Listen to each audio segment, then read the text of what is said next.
Eh bien bonjour et bienvenue sur siphon.fr pour ce nouveau test de la semaine. Donc sur siphon.fr, le site high-tech et téléphone chinois. On vous présente un téléphone toutes les semaines et cette semaine ça sera le Siphon G15 qui fait à mon avis partie ou prendra la place de mon nouveau téléphone préféré. Alors beaucoup m'ont écrit pour dire oui mais on trouve déjà des G15 depuis un mois. Non, on trouve des copies de Skyphone G15. Skyphone est une des marques chinoises les plus copiées en Chine, donc on trouve des copies de ce modèle là. Donc après il faut simplement voir la vidéo pour voir si c'est vraiment le système d'exploitation qui est dedans. Alors ce téléphone, qu'est-ce qu'on aura? Wi-Fi, la télé, le GPS, un écran tactile 3,2 pouces, une trackball, enfin un appareil plutôt complet.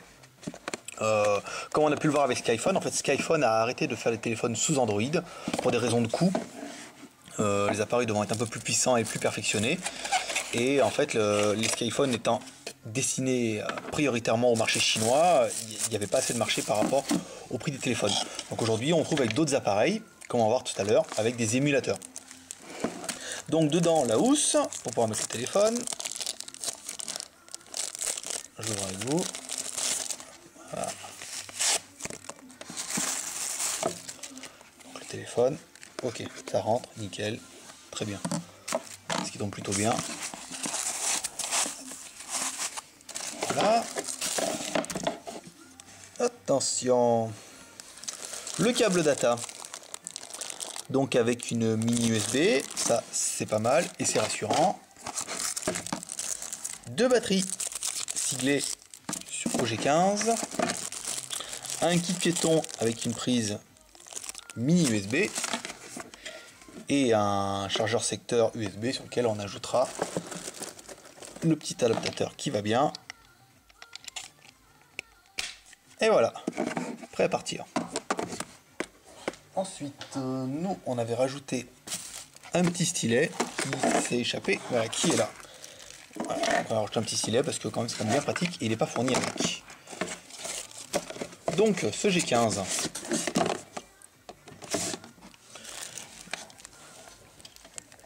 Donc, hop, voilà. Donc sur le côté, rien.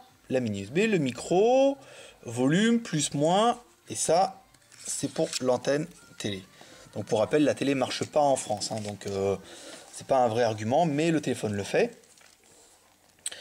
SIM 1, SIM 2, on a bien un G15, et la micro SD, nous, est toujours installée.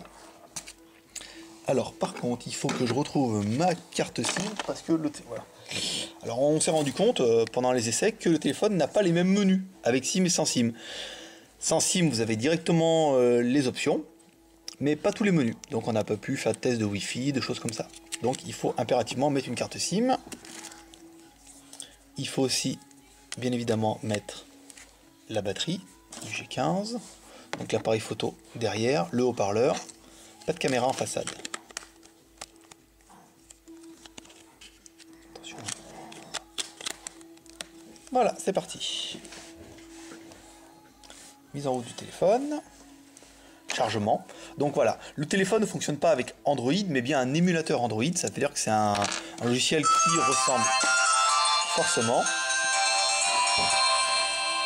et qui permet de faire tourner des applications Android. Donc là, le code PIN.